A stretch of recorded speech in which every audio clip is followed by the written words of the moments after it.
and welcome to Conquering Mount Scrapmore with Brenda. I'm Brenda, and we're here with another installment of Free Pattern Friday. That's right, it's FPF, not FPP, that's something else in quilting. But Free Pattern Friday, this is like my favorite day of the week, you know, when we're doing a Free Pattern Friday. And we're going to be doing the third installment of Rippling Goose. That's where we do the little flying geese that are around each of the blocks. And it's going to be a lot of fun. You can find the template for that free pattern in the show notes below. I made this quilt for my granddaughter, but it forms part of my header for my YouTube channel and my Facebook group and my own personal page. So, and Instagram as well. So it's going to be a fun little one, and you're going to find that free pattern in the show notes. But another person I want to introduce to you, now she has been a friend of mine for a while, is Galley. Now her YouTube channel, she helps beginners like quilters and sewers and everything else like this. She helps them get going, and she gives classes and all the rest of the stuff. But she's got like hundreds of videos up, and they're all they're wonderful. They're packed with all sorts of knowledge that she does have. So her YouTube channel is in the show notes below as well. If you check her out and you subscribe to her, tell her that Brenda sent you. I'm sure she would like to hear that we're giving her a shout out again. We also have a Facebook group, and when this video is dropping, I'm not sure because of when we're filming it ahead, whether we're voting on next month's virtual sew date or whether we've decided what next month's virtual sew date is going to be. So if you want to join that Facebook group and post pictures of what you're working on, and it doesn't have to be the stuff I present. It can be the stuff you are working on and the things that you want to do. Then come on over to the Facebook group. You will have the same, if we're reporting a sew date coming up, it's going to be in the show notes below. But if you're part of the Facebook group, you also get to vote and see when the virtual sew dates are on. So it's kind of an advantage, but you don't miss out if you're not part of the Facebook group. So come on in. We got to get a lot of sewing done today. Okay, so this is your flying goose from Rippling Goose. This is part 3. And what it gives you the map of what color goes where. But you know what?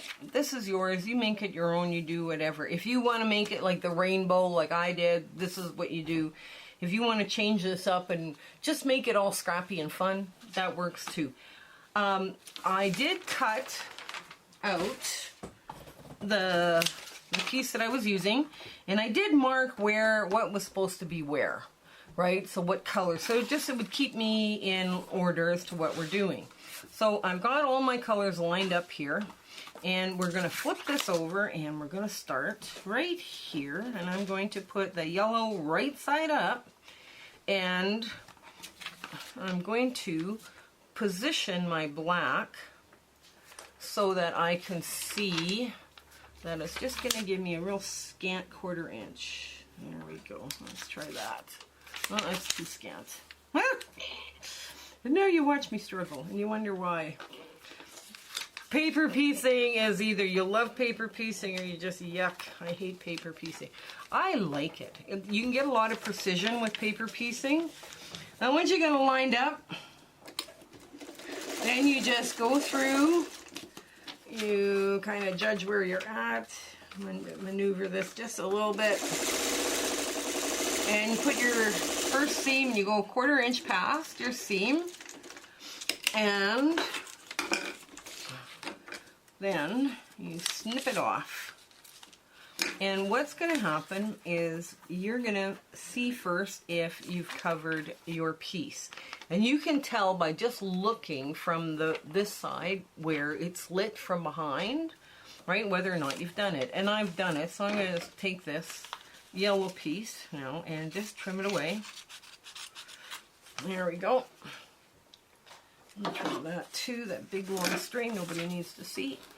Now, the other thing you can do when you start, and this might help people when they're lining up, is to just, do a very quick trim of this with your rotary cutter before you start. So now you know where to put that black piece, right? That's another thing. That's another way people do it, and that helps. It's whatever works for you. It's your quilt. It's your thing that you're doing, your creative piece that you're doing, so whatever works. If it's working for you, don't change it.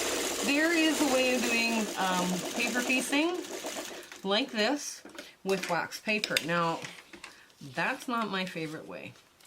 And I know how to do it, and I see people doing it all the time, and yes, it's you know, a good quick way of doing stuff, but it's not my favorite. I will show you how to do it if you really want to see it.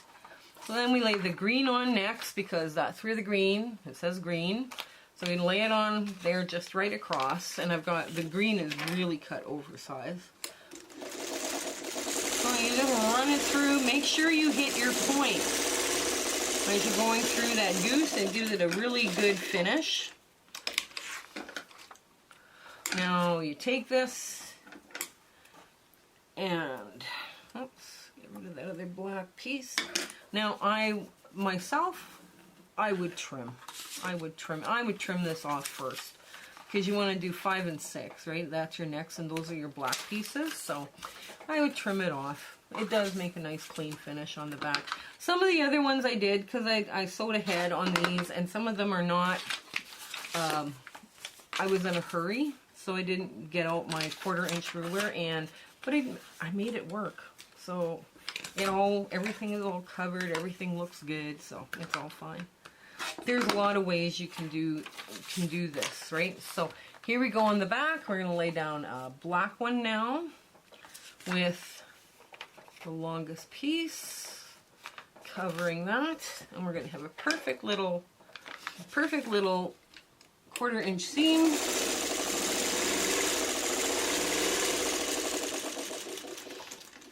Now if you're doing an entire quilt, you would want to do a bunch of these at once, right? Like you'd want to do, you know, all of them at one time.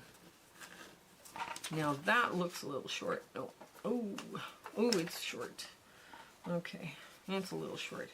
That means I'm going to move it over just a bit. I'm going to get this just a bit more this way, and then it will cover this edge. But, okay.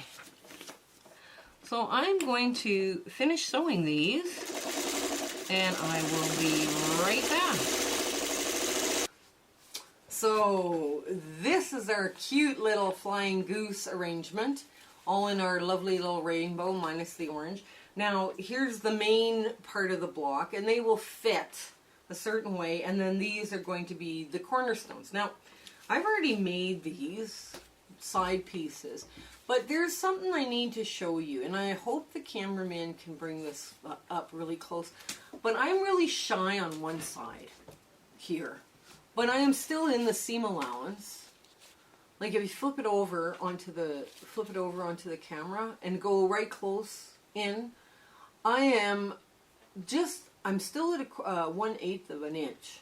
So if I put thread check or fray check on there, if I put fray check along this edge in the back, from the back, it'll be clear and hard, it'll dry clear, and it won't be like, you know, like a pokey thing, and it won't fray, right? So my 1/8 will be able to, I'll be able to you know, put anything with it.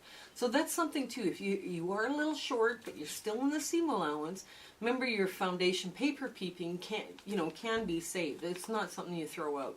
The other thing I found with this, if I took 2.5 inch squares of black, and then I positioned them, I cut them on an angle, and I positioned them short of being on top, like we're talking like, you know, a 1/4, like a 1/4 of an inch barely over, then it would fit this side better, right? And I wouldn't end up with a white edge. But if you mess up, you mess up. You know, you have to know how to fix these things and keep going forward. So anyways, I hope you had fun. Next time we're going to show you how the tricks that we've got for all of this.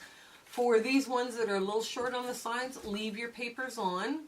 But for the ones that fit the, you know, that went all the way around and are good, you know, peel them off, and I'll show you how we're going to assemble them next time. Okay? You have a fabulous week ahead. Okay? Take care, everybody. Bye! My husband and I would like to thank you for watching today. We're so happy about the way our channel has grown, and we just want to wish you so well in your journey along with us. Please like, share, and subscribe, and tell your friends. Now, the next thing is this quilt. We are wondering if you guys would like this quilt as a free sew along on this channel this fall, this coming fall, winter. We were kind of thinking that this one would be really fun to do. We could do it in a larger size or a smaller size, it's up to you, but this one was a lot of fun to make. And it's all, it lends itself to being hand stitched, but you can also do this on a sewing machine as well. So let us know in the comments below. Remember, share, like, subscribe, tell your friends. Okay, have a great week ahead. Bye!